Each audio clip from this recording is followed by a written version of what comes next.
This is a video for both my in on-campus art appreciation class and for my online art appreciation class. And this is just to explain, we're taking a little bit of a break. We just finished Unit 8 last week, and we'll have time this semester to do Unit 9 and Unit 10. And for various reasons, though, I wanted to take a break this week. So this week with my in on-campus class, we've been kind of reviewing the preparing for the paper, the comparison paper, and but we've also been doing some more studio activities. We'll be working on doing some printmaking in class. So I decided to use this for my online art appreciation class, to use this week as a chance to both review from the last two tests and to discuss kind of like the comparison questions that students have done, and as well as then also to do a little bit of a lecture on preparing for the comparison paper. So for this first lecture, what I'm going to do is I'm actually going to do one lecture, probably about 8 minutes or so, just talking about this one comparison. This was actually on the first test and on the midterm. And this was a comparison in terms of line. And then the second lecture would be on the value comparison. And then the third lecture, also about 10 minutes, I think, would just cover the other essay or long, like long paragraph questions that that were on the test that were not comparison questions. Okay, so here we have two drawings. One by Jean-Dominique Ang, from 1819. Actually, for those of you who wonder, you can see the date right there. It says 1819 right there. It's a portrait of Paganini, who was a famous violinist living at the same time. And on the other side, we have an American 20th century draftsman, Rico Lebrun, with a drawing that's often titled either Seated Man or Seated Clown.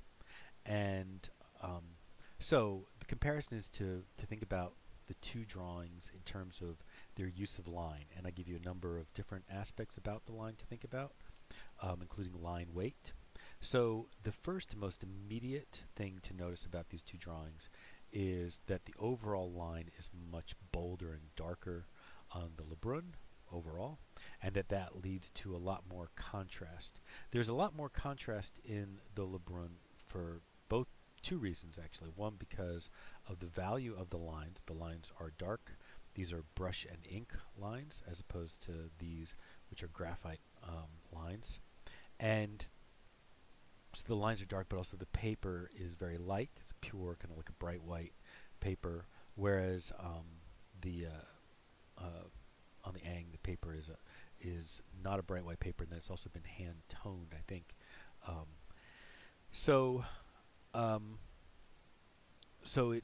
But they're both line drawings primarily, and they both use change of line weight. But the first thing we would probably note is that the Ang is overall a lighter drawing, and has a much lighter sense of line, and the line is bolder and darker in the Lebrun. Okay. Two, thinking about change of line weight and the way that's used. They both do change their line weight significantly, but in the Lebrun, you can see that the amount of contrast in the line weight is much greater. The lines get very, very thick and heavy, and visually dark. In the Ang, there is variation of line weight. I mean, to give you an example, look at the difference in the value of that line as it changes all the way up the shoulder here, right? And changes of a number of qualities in the line. The lines also change in terms of they get crisper in places and fuzzier in other places. But another major difference between how the two drawings use line weight, besides the fact that in the Ang there is a tighter difference, right? There's like less range between the value range of the line, between the weight of the line, compared to the Lebrun, where the change is much more dramatic from the lighter lines to the darkest lines. But the other major difference is that in the Lebrun, the change is entirely in the thickness of the line. By the nature of the fact that it's a brush and ink drawing, all of the lines are essentially black. Although you might be able to say that some of these are kind of dry brushed, so they have a slightly kind of grayed tone because they're picking up a little bit of the white of the paper. But on the whole, these are all black lines, and what the main difference between them is the actual thickness of the line. Whereas in the Ang, there is some of that, but the more important quality is the actual change in the value of the line. When you draw with a pencil, you can make a light line and a dark line just based on how heavy you press on the paper, and the actual thickness of that line might not change very much at all, but the value of the line can change kind of dramatically. Okay, so that's point number 2. So we've covered line weight actually on a first of all, we covered the overall value and contrast using lines from this drawing to that drawing. This drawing much bolder, much more contrast. This drawing less contrast. Overall, the lines are lighter. Secondly, with contrast, we talked about change of line weight and how it was used in each of these drawings. And we'll come back to that actually when we start talking about how the drawings create focus. But change of line weight, and once again that the range of changes of line weight is much greater in the Lebrun, right? The difference from the lightest lines to the darkest lines.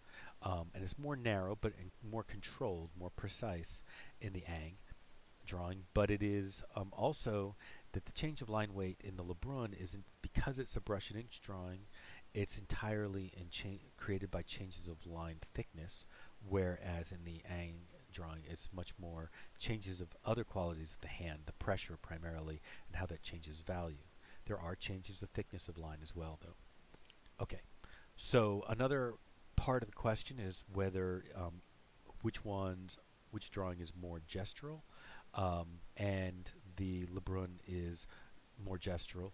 Although, I mean, let me just say that there is a lot of gesture kind of hidden and contained in this drawing in the Ang, but it is overall is a much more controlled and careful drawing in the Lebrun.